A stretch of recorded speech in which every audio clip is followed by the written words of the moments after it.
Hello, 79 Herstol's guy here again. And this time around, we're going to bring you a Weihrauch HW45 Air Pistol.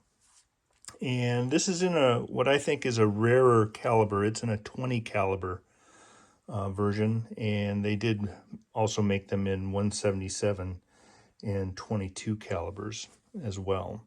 Originally, this gun was kind of a co-development. Robert Beeman, I think, developed it with Weihrauch, and originally came out through them as the Beeman P1, and then Weihrauch was marketing these guns. I think they still market them today, as a matter of fact, but this is an older version here, and I'll show you the serial number here shortly. This wood ambidextrous grips on both sides.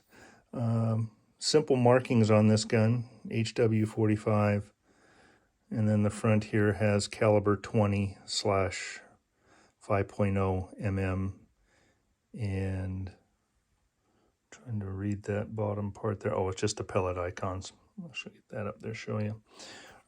This side here, sadly missing the little inset medallion, and then the markings here for the H.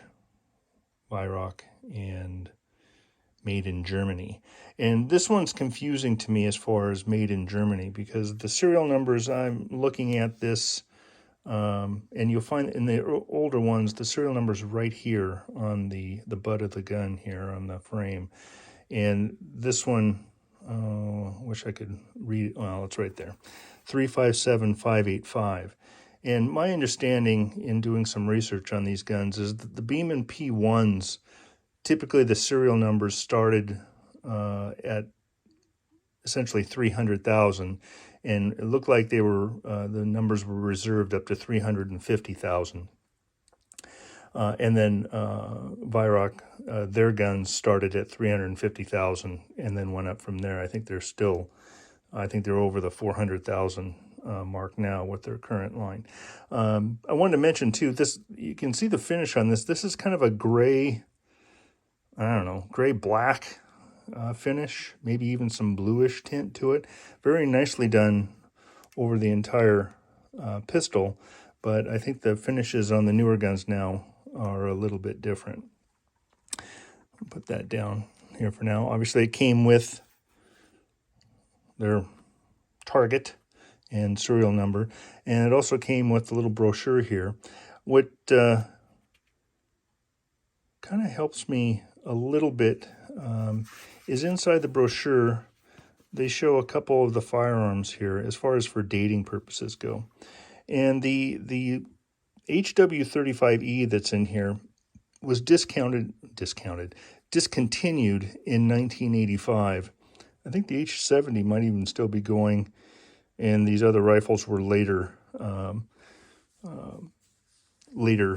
production after 1985 as well. But I was looking for some kind of a year or something like that for this brochure, and I couldn't find anything. But what was interesting to me is, like I showed you on the pistol, it says that it's made in Germany, but the original box, which I'll show you here, just a basic paper, I guess whatever you want to call it, dark burnt burgundy or something like that. But on the end, it shows the serial number, the caliber, which is the 5.0 20 HW45, but made in West Germany. So this is where I get confused. West Germany was essentially after World War II, and then reunification happens in 1990. So anything after 1990 would be made in Germany, presumably, and then anything prior to 90 would be, I guess, technically West Germany. So if someone has some info on that could pass along, that would be much appreciated as well.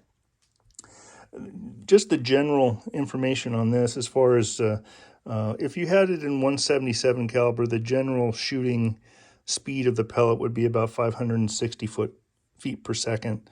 With the 20 caliber, they were rating this from the factory around 500. And then if it was in 22 caliber, the pellet was about 425 or so feet per second. And then the barrel itself is just a little over 6.5 inches. And this gun overall is around 11 inches or so in length. And to fire it was literally release the hammer, cock it, load it, get it back in there, safety off, and then you're good to go. But just something I wanted to show you guys here. I've had this one for a little while now, and it is just it's a great shooting gun, and it feels good in the hand as well. But I wanted to kind of put it out there for someone, if they have additional information that they could share in the comments. That would be wonderful about this, or even the later guns. So anyway, thanks for stopping by and taking a look. And as always, you are not an owner, you're a caretaker. Until the next one, thank you.